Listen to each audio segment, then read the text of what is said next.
I actually had a business in my den, which you could see behind me. I bought a franchise that I operated from here in my home for about 6 years. So I have, kind of it's something that is important to me that I really like. And so that's why I am today going to tell you a little bit about it. So let me share my screen uh, and share. All right, everybody can see that? So, home-based businesses. There's people here tonight that have run their home-based business for years, and yeah, and they've had their ups, their downs, and I'm sure you've got some things that you can share. There's also tonight going to be new owners who are maybe in their first year and they're experiencing all the growing pains. And then there's people here tonight who have an idea but haven't launched anything yet. So I've got something for everybody tonight, and I'm anxious to hear the kind of comments and questions that you have coming up. So, whoops, it won't go. It went. There we go. Okay, let me go back a little bit. So tonight we're going to cover these 4 areas: your home-based businesses, the realities of working at home, overcoming operation challenges, and then credibility. And as Ed explained, if you've got questions, drop them into the chat.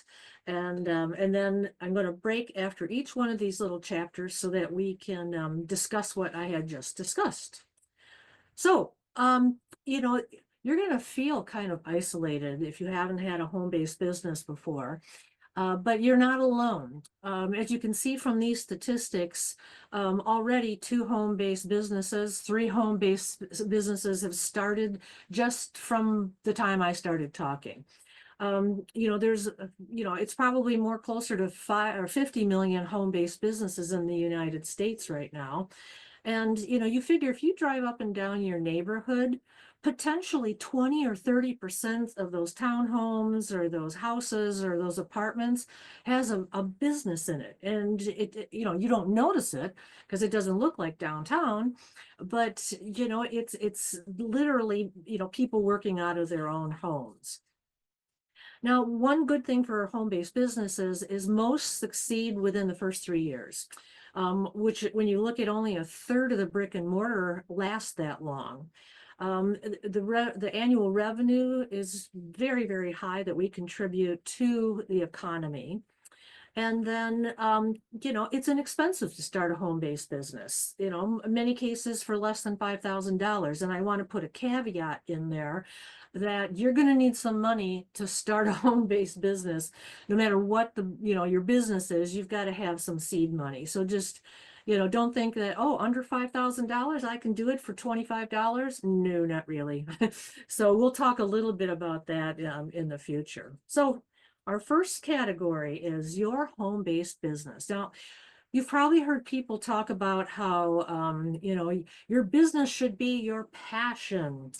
But there's too many people sometimes that start a business and it ends up being an expensive hobby because if it's your passion and your passion is knitting booties for kittens, is there a market for that? Does anybody really want that?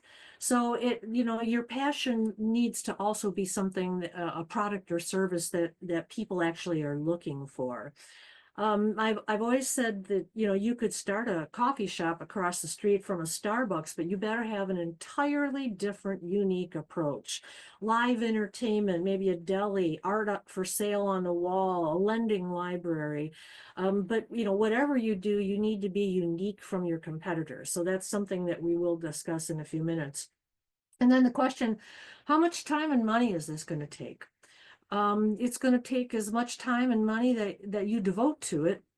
And so, most of you probably have families. Some of you are already working full time and you're going to start this part time. Everybody's a little bit unique. So you're going to really need to, discipline yourself and write down every single expense, products, services, internet, a new laptop, all this kind of stuff. to know what exactly how much money you need. And then, some people do have part-time businesses that they do with a full-time job. So it can be done. But you need to really take a look at your needs and determine what you yourself are going to need. So, do you have sales experience? I didn't.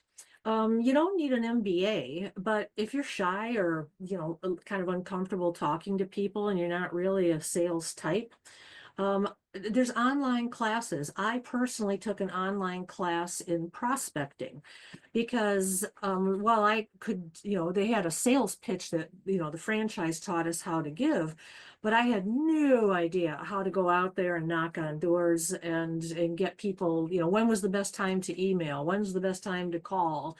None of that stuff that I know. And so, you may want to look into that, getting some training online to, boost where you're not strong or you don't feel comfortable.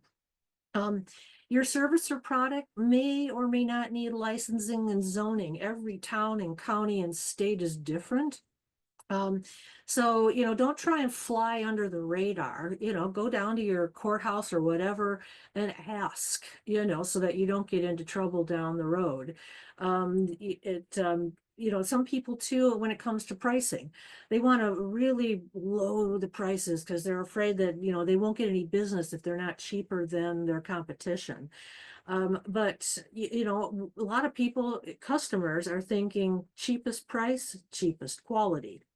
So you're better off to kind of aim at the middle. And what I have a lot of my clients do is I refer to it as reconnaissance. So what you do is, say you're an event planner or you want to be an event planner.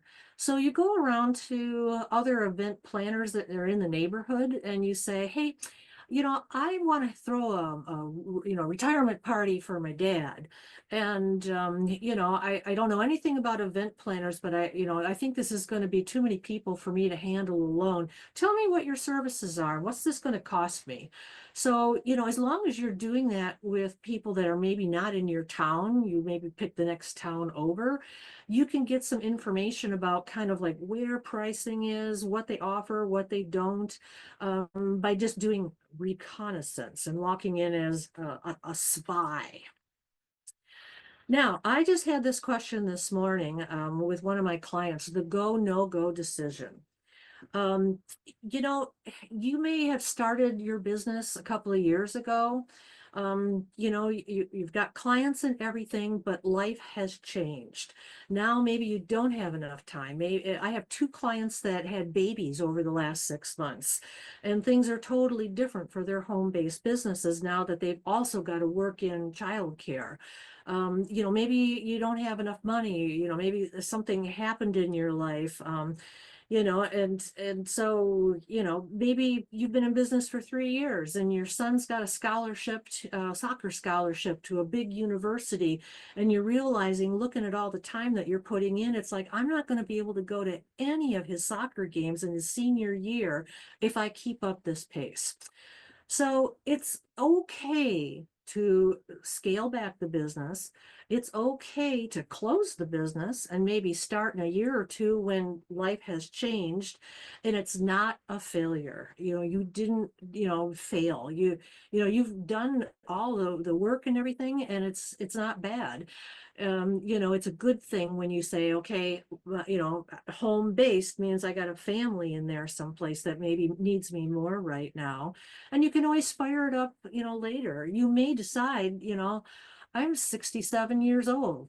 I want to retire. I'm closing this down, and it's okay. So don't force yourself to get into a stressful situation if it's time to take a break. Now I'll ask the question, who are your customers? And I'll hear, oh, everybody is our customer. Um, not everybody is your customer. I would venture to say that the 20 somethings, whatever you're selling to them, their grandparents probably don't want, unless it's chocolate.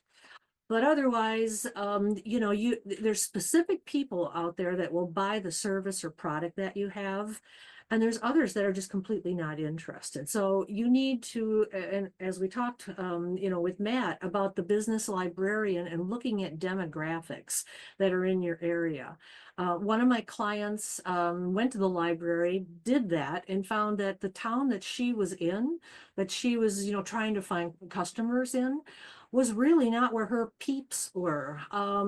It was more of a blue collar town, and they didn't have a lot of extra income to spend.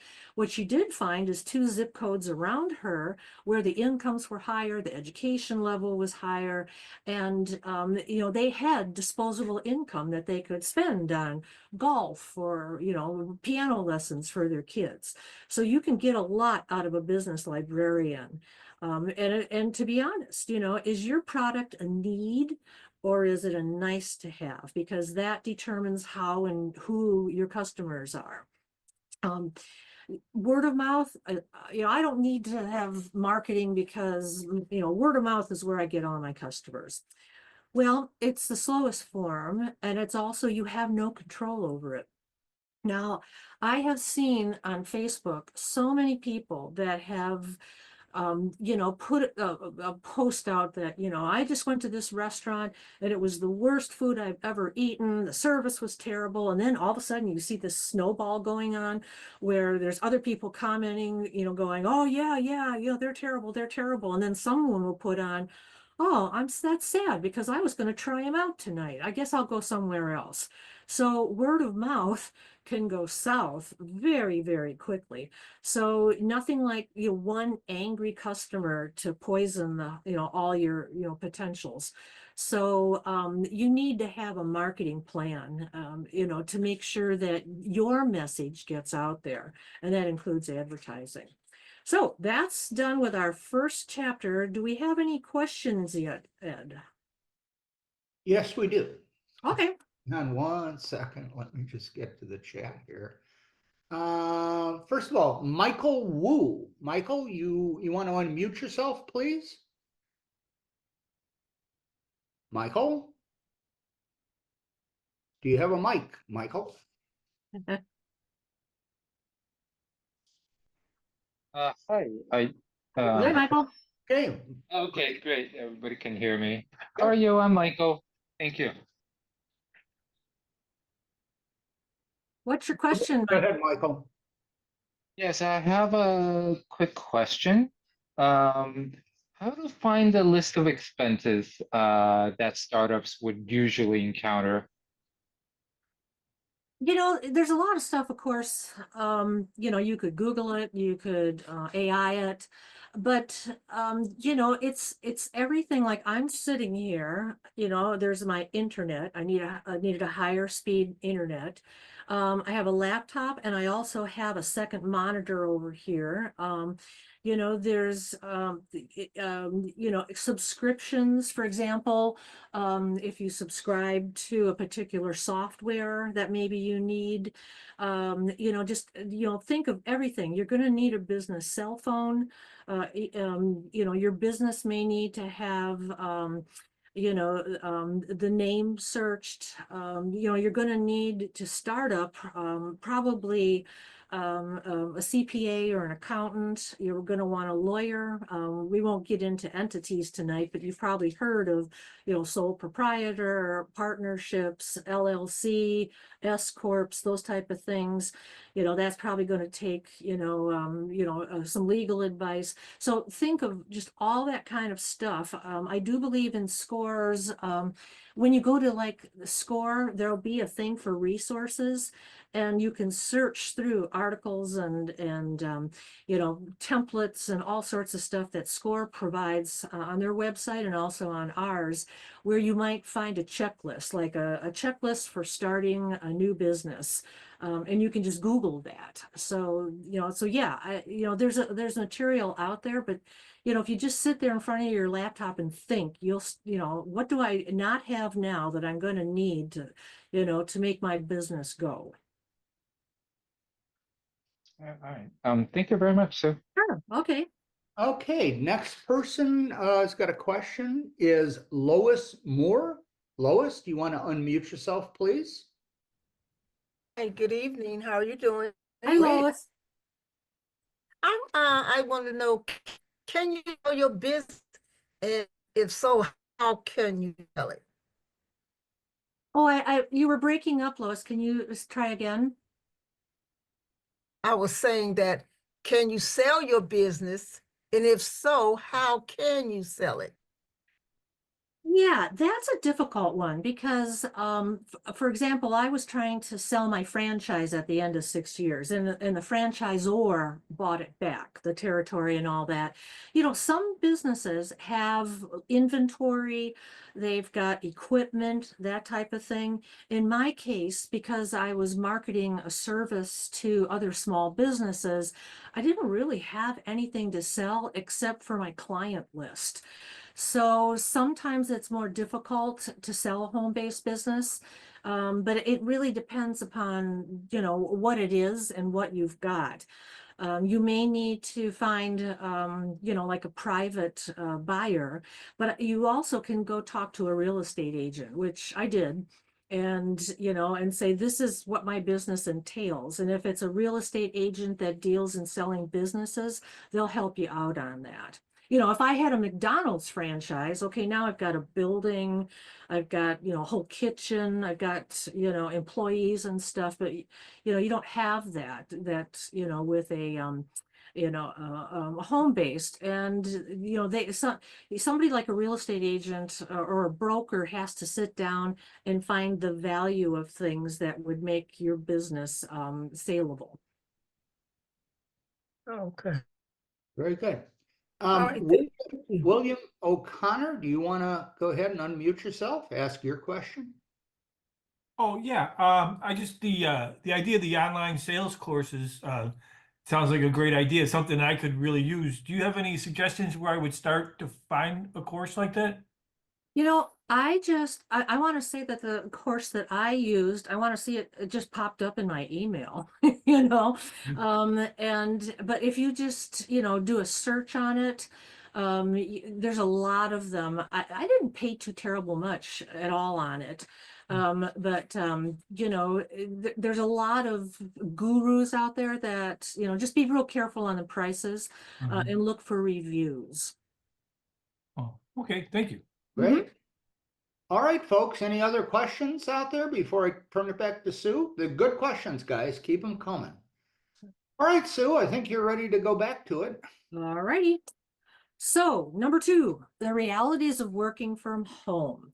Isolation. I worked in a international corporate headquarters before I had my business. And, you're accustomed, if you're working for somebody, having colleagues that you can brainstorm with. To replicate that, I would recommend joining industry groups. Network. If you bump into somebody else who owns a business in town, chat with them. Say I have a business that I operate out of my home, and this is what I do.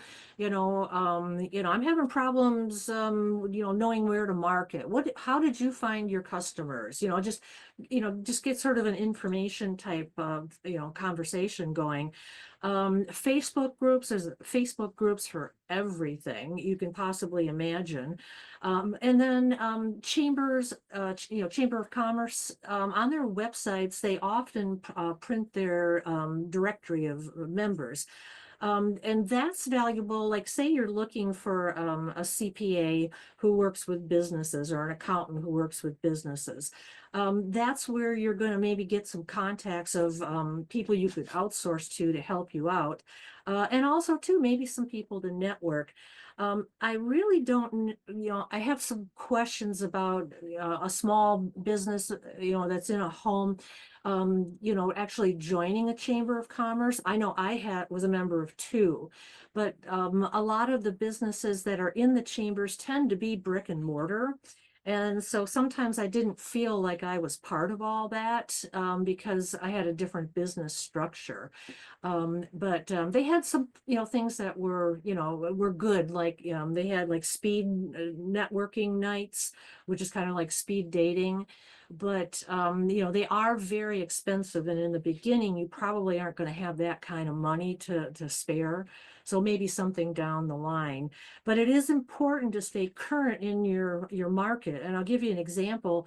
I have one of my clients is a copywriter. And, you know, he's thinking of maybe not highlighting copywriting anymore because anybody can go to ChatGPT and throw their information in there and get copy for their website. That's pretty good, you know, and he sees the writing on the wall and he's like, you know, I may not have, you know, any clients in that anymore. So you don't want to be working so hard in your particular market and then discover where did all the customers go? And you find out the whole industry changed. So, so staying current and keeping your fingers in there, you know, is good. Now, this is an important one. Does your business cause problems with the neighbors? I had a friend who was a manager at a large corporation. But he had 3 sons. They were all like in high school. They were in you know, premier soccer teams, traveling teams. You know, they're heading for college, and he was like, "Man, I need to pick up some extra money." So he remembered back in his 20s, he used to love detailing cars. So what he did is he started a little business in his garage. And so he did it the wrong way. He just had people drop their cars off. So he would have 3, 4 cars parked along the curb in the street, 2 or 3 in the driveway. There was one in the garage, and at night there'd be lights on it. You know, and some of the neighbors were thinking he was like selling drugs or something out of his garage. They were like, "Why are all the cars in front of his house?" He would have been wiser to space it out. Like, for example, if you have a salon in your house, you have one car that comes in, that's your client at 2 o'clock, you do her hair, she leaves, the next one is at 2:45, and a new car comes. You don't have the whole street filled and, you know, people sitting around in your living room waiting for their appointment. So there's things like that you need to, you know, be concerned with. Next door to me, I had a little old lady who complained about everything. I think probably half of you out there probably have a neighbor like that. On her other side was a guy who worked for a contractor, and every night he brought home the big panel truck that had the company name on it and the phone number. He decided he liked building furniture. So he had kind of a side job where he did that in his garage, unfortunately, at night and on weekends.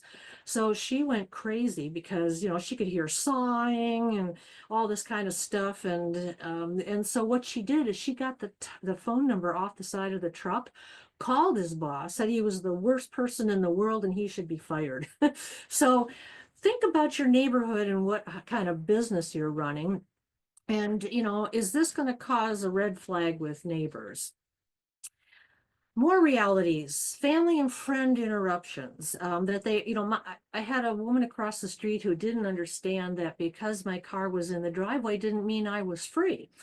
So you have, you know, when you're trying to do your work-home balance, it's pretty challenging when work and home are all under the same roof.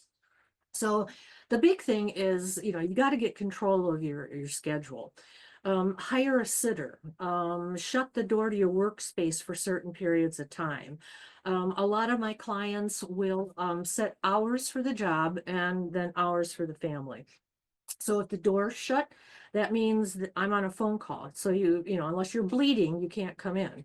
I know that some people have you know, at 8 o'clock, once the kids go to school, that's all work time. And then at 2:30, when they're out and heading home on the bus, then it's back to family time. And then once they're in bed, you know, they'll finish up the work that needs to be done. So those are the kind of things that you need to work on.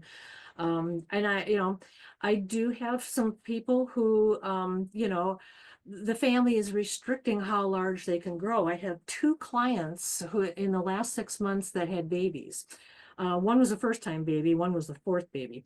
You know, and that's a lot of stuff that we talk about is like, you know, it's not the same situation it was 9 months ago, you know?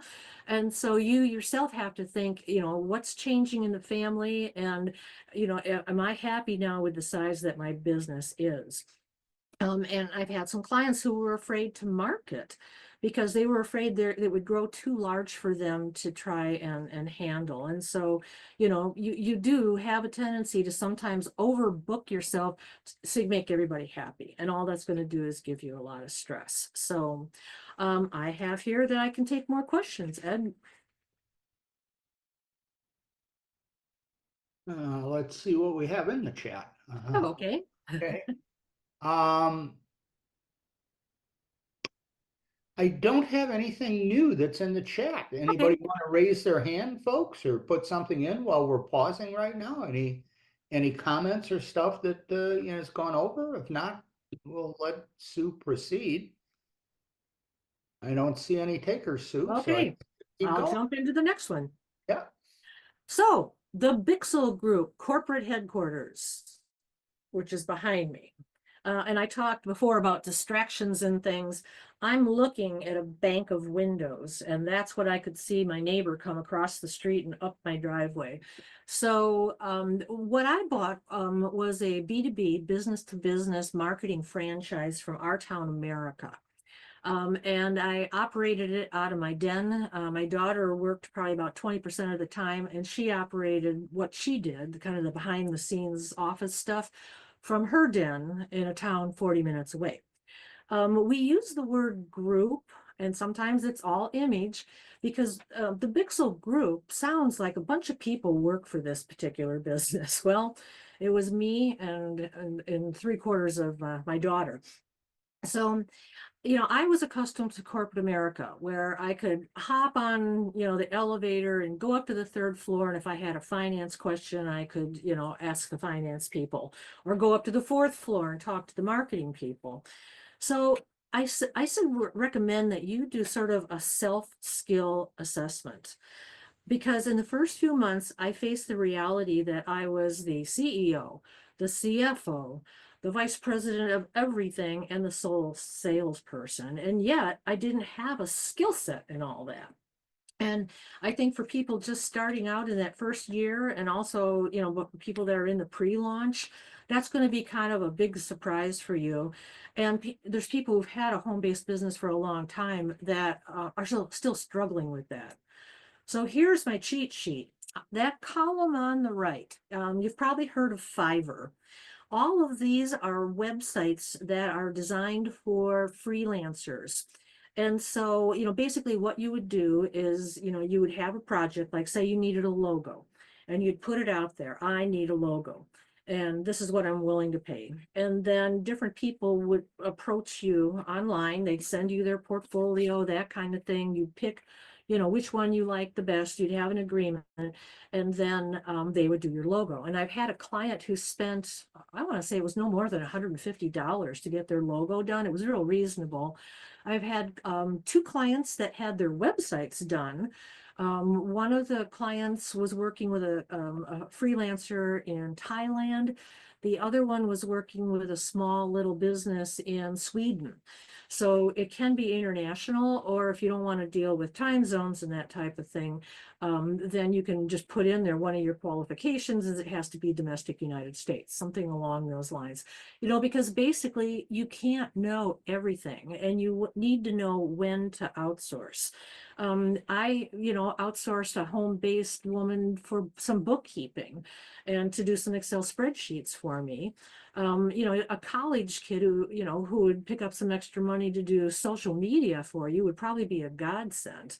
So, you know when you need to look at somebody else. You're not hiring an employee. You're just contracting out parts of a project, maybe, to do some work for you that either you don't have the skill set or you just don't want to. I don't like numbers. I don't want to do finance stuff. I'd rather, talk to somebody else. Another issue or challenge is setting priorities and time management. If you Google, these things, setting priorities and time management, there's so many different ways of doing this, from color coding your calendar. There's all sorts of studies, and you can find one that works the best for you. But one of the big things is that, as business gets busy, Everything does not have the same sense of urgency, and you will make yourself crazy if you're trying to deal with too many things and too many balls in the air at the same time. And so one of the things to understand is that, um, these three things have to be done by the end of the work week. So I'm going to color those red. But this is just some thoughts that I'm having for maybe a project in the fall. So I can push those 5 things off to the summer. I'm going to give them like, maybe a yellow.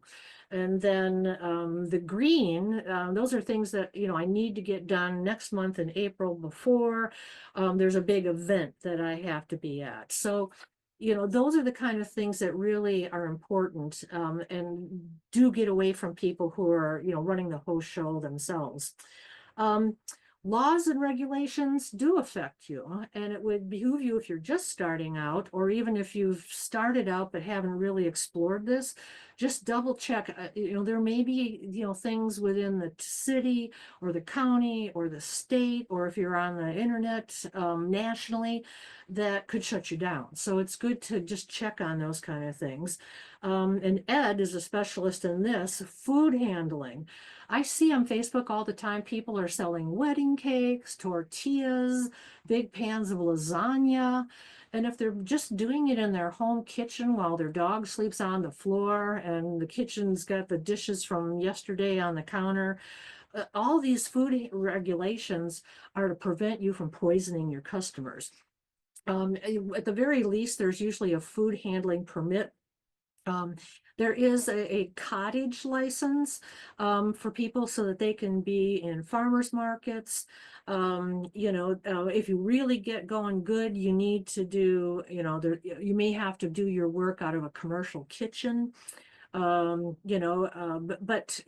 something that definitely be aware of if you're doing anything in the food industry. And you'll have Ed's email address if you think you're running into a problem, and then Ed will talk to you and what you need and what you don't need. So another thing too is homeowner associations. If the homeowner association controls whether you have flowers in pots on your front step, and they control what kind of screen door you have on your front door, you can be pretty sure that they must have some clauses as to whether you can be doing a home-based business. Now, it's one thing if you're designing websites and you have an office and you don't have any customers coming in, but if you're detailing cars, I'll bet you that they won't allow it. So it would be worth it to, check what your homeowner association things are. And then finally, separating home and business, finances and emails and phones. It's really important that you're not using your personal credit cards to fund your business. This all needs to be separated out. You need separate banking accounts. My daughter and I had our personal cell phones and our business cell phones, and same thing with email accounts. The last thing you want to have is the phone rings and your, kid answers that, "Hey, Dad, it's for you." You want to have a cell phone or a phone or something that literally goes to a nice professional voicemail. "Sorry we missed you. This is Ed's Plumbing Company. Please leave a message and we'll be back with," that kind of thing. So, you want, again, to make sure that, that you're professional in how you sound. So, how do you get paid?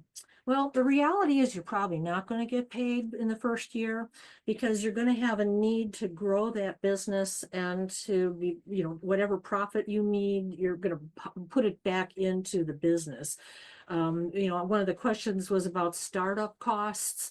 It's always going to be a little more expensive in the beginning until you've launched and got rolling. One of the things that lately I've been running into is people are not logging their cash flow.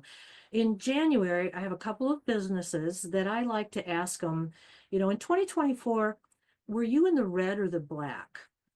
And there's a lot of people who have no idea whether they were, operating in a deficit or not. You need to log your cash flow. You need to know what's coming in and out.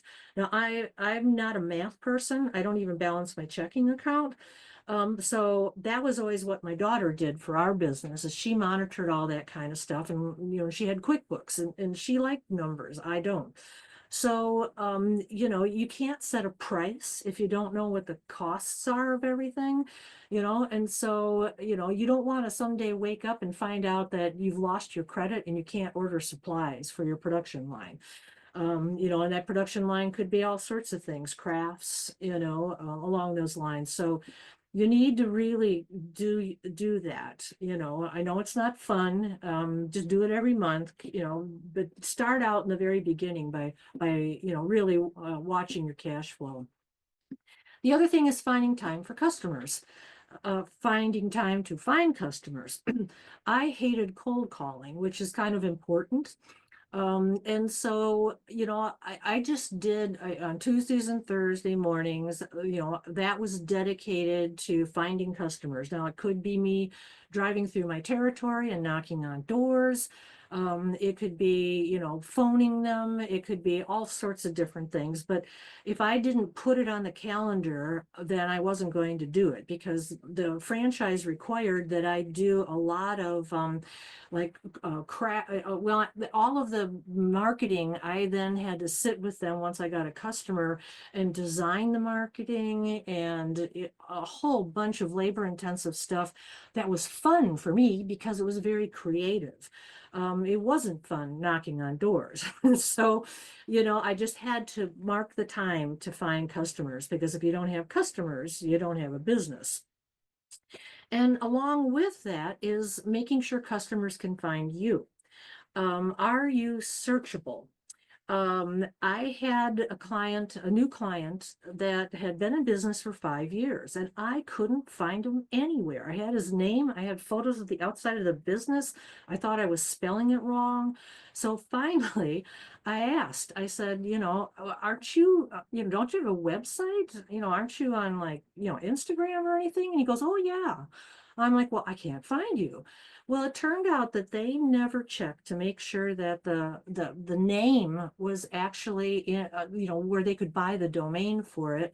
And some business out on the East Coast already had that name. So if I did their website and put, the name of the business.com, it always got the business on the East Coast. And they said, oh, our website is .co, because the .com wasn't available. And I'm like, who would think that .co was a thing, .org, .com. And so their customers were going, to this other similar business on the East Coast. And then all of social media, the name was already taken. So Instagram had kind of a variation on the name that was different. eBay, again, same sort of thing, was a totally different name, variations on a theme. And so no wonder if I couldn't find them, how would their customers find them? So, make sure your customers can find you, so that, you've made sure that you have the name, it's allowed, and then go from that. Manufacturing in your home. I had a client that had a kiln in her family room that would go up to 500 degrees Fahrenheit. And instantly I'm thinking, kaboom, but she was smart. She brought in the city, their inspectors came through, she followed their safety requirements that were needed for a production site, got a hold of her home insurance agent. He came out, he's that area of the house he had insured separately. So you need, if you have a home-based business, and if there's any liability involved at all, you need to make sure that you talk to your homeowner's insurance, because, if something caught fire and they found out that, you had a business in there and they're like, what business? You're not insured for that business. So you need to make sure that your home, that business part is covered. And it could even be just theft. If you're giving a service and someone comes in and steals your laptop and your printer and all that kind of stuff, you need to make sure that, you've got insurance there. And along with that is business insurance that covers liability. Because we all know that everybody is so lawsuit conscious now that they'll sue for anything. So, and the same thing with safety. Is there anything, that you're doing that could cause a safety issue? Maybe you repair autos or cars in your garage. What if somebody's brakes failed after you put new brake pads on? So, these are all things that you need to, make sure that you have covered. If you don't, have it from the beginning, then you need to make sure you look into it now, that you're up and operating. Okay, Ed, I'm ready for questions again if they're out there. Yep, we do have one question. Daryl Varney, do you want to unmute yourself, Daryl? You had a question about internet service. Oh. Yeah, as you're talking about separating out, if you've got high-speed internet in your home and no one else is home using it, do you need separate internet service for your business, especially if you're doing a single member LLC? Is that? It's if I would say just make sure that you have an internet that will handle yourself and any kind of services that you need. Now, if you're the only person in the house, then I think you can get like 100% of that as a business expense. If you've also got your family in the house and they're using the internet, the federal government used to be pretty lenient when it came to home-based businesses, but they're not now. So you really need to document that. But yeah, and the thing is maybe you just had, the entry level internet. If your business requires, unlimited, that kind of thing, then you may have to upgrade, for your business, and then that would be a business expense. Yeah, no, the service should provide it, and there's Yeah. other family members, and I use the internet. It's more worried about separating it from a financial point of view, not planning on taking off home Well, business deduction. you could have two accounts. I mean, that's legit. Two modems, that kind of thing. Talk to your provider because sometimes the providers can separate that. It'll be maybe, you do want to have the charges come to your business if possible, and then the rest of it goes to your family to kind of separate that. But see if they've got suggestions because a lot of the providers are advertising business, accounts and catering to businesses. So they may be able to put a package together for you. So it would be split, but your, business is going to have all the features. I'm thinking like Comcast, they'll also do the phone, the internet, Wi-Fi, which maybe is not needed for the rest of the family. So so check with your provider and see, if there's something they can put together for you. Okay, thank you. Chris Wittich, Chris, do you want to unmute yourself? You're having a challenge with your CRM. Chris, you want to unmute yourself? Chris, you got to hit the video or you got to hit the audio down there to unmute yourself. Going once, going twice. Chris, no mic. You have his question? I can't speak, he says. Oh, Okay. Let's go back up to his question. He's having trouble with a whole CRM build out by a Fiverr contractor. It's a tough question because I yeah. don't know what exactly. Chris, do you want to elaborate in the chat box on that? We'll be happy to Yeah. answer you. Oh, he says, I'm not having trouble. I'm just suggesting a place to go. Oh, Okay, okay. well, thank you, Chris. That's good Thank you. information. Yeah. Glad you don't have a problem. Somebody was asking about was asking how do you find sales leads? And my answer to that, folks, is hang in there and watch for a couple new AI workshops we're going to have on sales leads. It's some amazing stuff that AI can do with that. All Yeah. right, let's see what Yeah. else we got here. Okay. Well, Sue, I think everybody's absorbing this. Anybody want to raise their hand while we're breaking here? Any quick questions or comments? And I guess who has had issues with their family versus their business in the same building? Oh, there comes a hand. Ah, Matthew, go ahead. Matthew, you got your hand up and go ahead and unmute yourself. There we go. Hi, Matthew. Hi, everyone. How are you? I am Good. so sorry. I was raising my hand for my previous question Oh. that had to Oh. do with hiring and not for that one. I apologize. Well, go ahead. What's your question? Well, I have had issues getting my own product with my own registered trademark onto the Amazon platform. And I've taken all of their classes and the Score 2 classes for listing products, followed all of the information. But if you don't get everything together within 3 days, they can mark you as being inactive. But then they need a million things, so it always takes more than 3 days. So I've gone around in circles with all, GSU1 UPC codes that were post 2022 because of some law change and just a million things. Chatted with them. The problem is that they do not tell you what's wrong in case you're not you, I guess. So when does it become apparent that you should hire a professional? And are there, because Amazon is so big, are there Amazon professionals, and where? The answer to your question, yes, there are all kinds of different people who kind of, there's consultants for getting on Amazon. There's for consultants for how do you market your product on Amazon. Yeah, they're out there.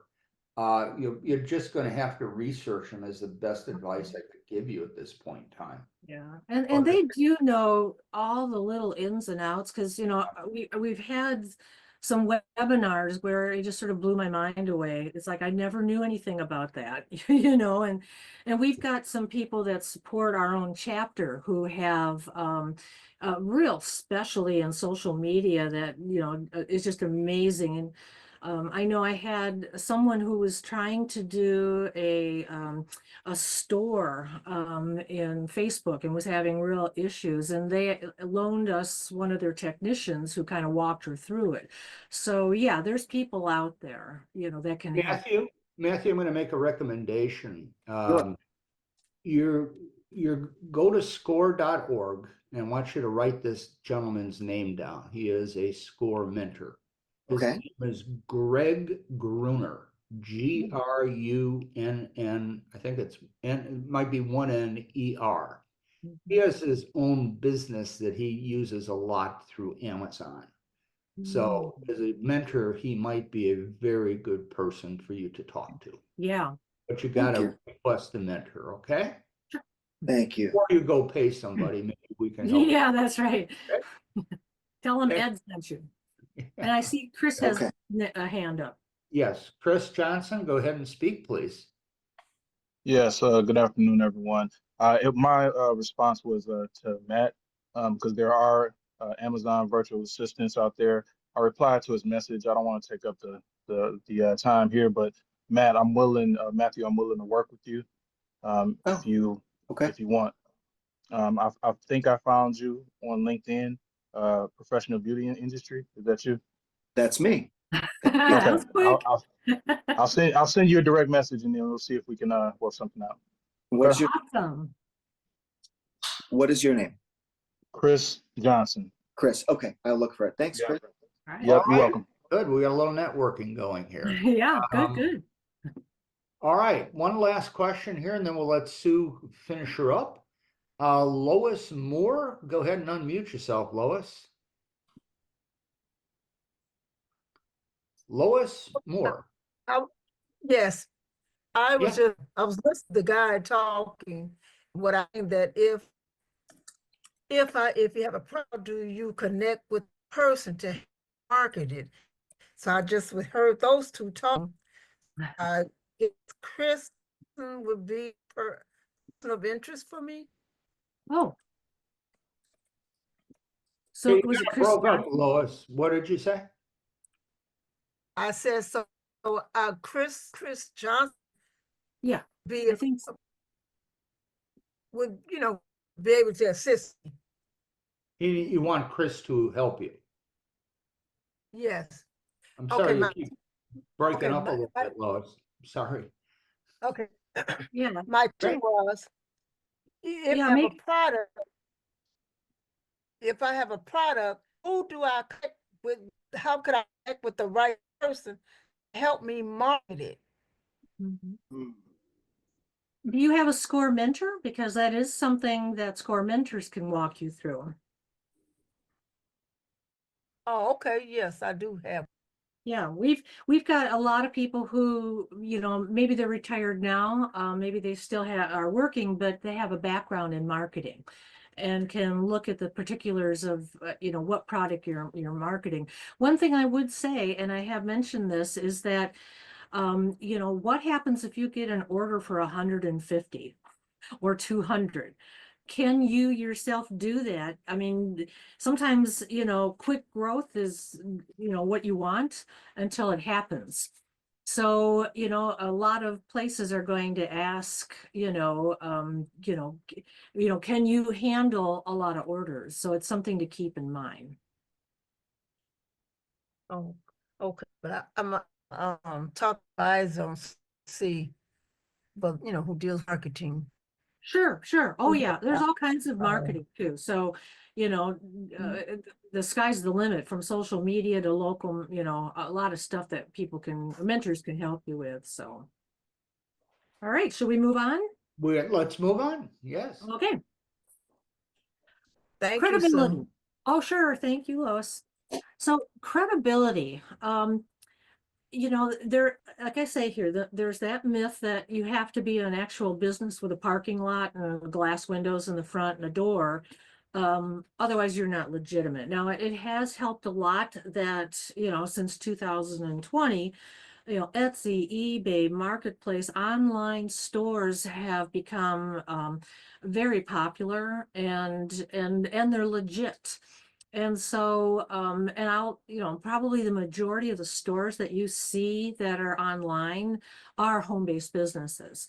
You know, and a lot of times somebody has a full-time job and then, you know, does their sales, you know, out of their basement where they've got their, you know, shelves of stuff set up, you know, to sell online. So, but what happens if a brick and mortar with a parking lot and glass windows and a door, and you, home-based, are going after the same customer? You're both, maybe they've put out their, you know, they're looking for bids, and you're both out there, you know, for bids.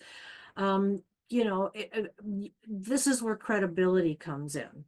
And so little things like, where do you meet your clients? You know, if you're a home-based business, you really don't want to have people come into your door unless that's how your business is set up. You know, some people are very fortunate, and maybe they've got a side door that walks into an office area and separate from the rest of the home. You know, that's wonderful, but most of us don't. So there's options for where you can meet your clients. If you think about it, when you want to do remodeling in your house, you know, the painter comes over to your house and measures things. You know, the handyman comes over and looks at your plumbing and you know, and sees, you know, where the leaks are. The house painter comes over. You know, that's an option. You can go to where your clients are. There's, you know, nothing that says you can't meet, you know, where they are. And in this case, you know, most of these, you know, service people need to come to your home because they need to see what the issues are so that they can give you a quote. But there's also libraries do have rooms that, you know, that they'll reserve for you. We used to always meet at Starbucks when, you know, we were still not on Zoom. The only problem, and I just had a meeting this morning on Starbucks, the only problem is that, you know, there was no privacy. And we kind of had that this morning, where over here close to us is a guy working on his laptop that I know he's listening to everything we're saying. Over here are girlfriends chatting and laughing, and we're trying to have our mentor-mentee, you know, thing going on. So I think that Zoom is probably the best. I've had a lot of clients that, we're not as open, out in public where we were, but when they're in their own home and I'm in my own home, they're much more candid with me. So there's nothing that says you can't talk to, clients, share the screen, show your product, that kind of thing, and do Zoom meetings, so that, so you can, it's an option for where do you meet your customers, not at my house. There's also, Google the word co-working space sites. Co-working space is basically a shared common space where different business people, most of them are home-based, they share the facility. There's a couple of them. Fox Build Makerspace in St. Charles. These are all in the Chicago suburbs. 25 North Co-working, which is in Geneva. Innovation DuPage, which is in Glen Ellen. And if you Google this, near me, co-working space sites near me, they're really popping up all over the place. And to give you an idea, the one that had a client that moved into was Fox Build Makerspace in St. Charles. It was in an old bank, so it had that nice business looking, look to it on the outside, and it was downtown. You walked in, there was a receptionist, so it felt like a business. They had conference rooms, they had small offices, they had, coffee space. On the second floor, they had larger workspaces. They had a shop up there, they had a recording studio. My client had a big area where she laid out her production, variety of different prices. So if you want to meet somebody in person, you might want to contact one of these places and say, what's the minimum that I would pay per month to have access, maybe 3 times a month in your conference room, that kind of thing. So it's an option besides the library or Zoom. The other thing, again, where does your mail go? And, if you send out invoices and you use your address, there's always the risk that an unhappy customer may show up at your door. Or they may show up when your kids are watching reality TV on a Saturday morning and you're in your PJs. So, there's other alternatives. For our business, we had a UPS mailbox. And so it had a street address and it said box 265. That was our mailing address for the business. Again, post office boxes, people have this impression that a post office box is fly by night. There's something that's, not legit about it. So think about whether you want a post office box or not, because, that may be an issue. And there are things you can't do with a home-based business. For example, the Google My Business kind of situation. Google wants a street address so that they can plug you into Google Maps. That works really nice when you have an actual brick and mortar. But you can't use a post office box. You can't use a UPS store. So, there's things that you can't do with a home-based business that maybe a brick and mortar could do. So some tools. It's really important when you're doing that bid between you and, a brick and mortar store that you look as legit as they are. You want a really nice website. You want to have professionally done literature. You want to have somebody who knows what they're doing do the photos of your product. If you're not an artist, if you're not a writer and you're not tech savvy, hire somebody. Now, I've got that whole list I gave you, and it'll be on the slide deck of all those freelance websites where you could, get somebody who's talented in those areas. But also, there's the, college kid. I lived near a university And, you know, there's lots of college kids out there that would be great helping you out with social media. I ended up hiring a woman who was kind of a virtual assistant who handled Excel spreadsheets for me and things that I didn't want to do. So, you know, you want to build your brand, you want to look good, you want to have that logo, you know, that we talked about before. So that, you know, when that potential customer compares you with brand X, you know, you look the same, you're at the same professional level. You know, don't use clip art for, you know, for that kind of thing. The other thing that I really like with photos is before and after shots. And I see a lot of those on social media. Before I painted the house, after I painted the house, before we did landscaping, after I did landscaping. I have a couple of clients that have processes to get to the final product. And they have documented like a pile of parts, and then I do this, and then I saw, and then I, you know, nail this all together, and here's the lovely thing that I am selling to you. So, you know, that kind of thing shows that you're an actual business because it shows here's my process. Um, Testimonials. You know, once you get your business up and running, if somebody says to you, oh man, I really, you know, thank you so much for helping me out.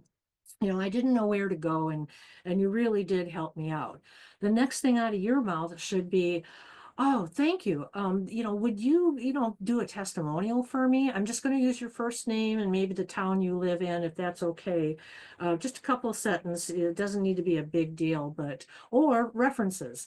You know, would you be happy to reference me to another business? You know, every opportunity you have to do that, you know, those testimonials can go on your social media. And then when people are looking at you, it doesn't, you know, look like you're not a home-based business. You know, when I told a couple of my clients, make yourself an authority and an industry specialist, they laughed. You know, it's actually pretty easy. You don't want to give away everything that you have, but you can go online and social media and do tips. Like if you're, you know, a landscaper, you put a little blurb up there either on Facebook or on, you know, on YouTube or something along those lines, you know, when to replace hedges. And then if you're a repair guy, like a handyman, you could do a little blurb, little article, short thing, you know, like a paragraph on fix it or replace it. And then, you know, there's that feed that's on LinkedIn that people in different industries, you know, post things. You could do some industry highlights, like this is what's changing in the event management business now. And then you sign it your name and, you know, Jackie's, you know, event management in, you know, Indiana. So those are all opportunities to show that you actually are credible and that you are talented and knowledgeable, and it's all searchable. And that's what you want. You want somebody to search your business, search you. You know, keywords are critical. Search for a particular thing, you know, like on YouTube. I need help doing this. And here you have your video pop up, you know, fix it or repair it. So, you know, and then you have how to repair it. So we covered these four things: your home-based business, the realities of working at home, overcoming operation challenges, and credibility.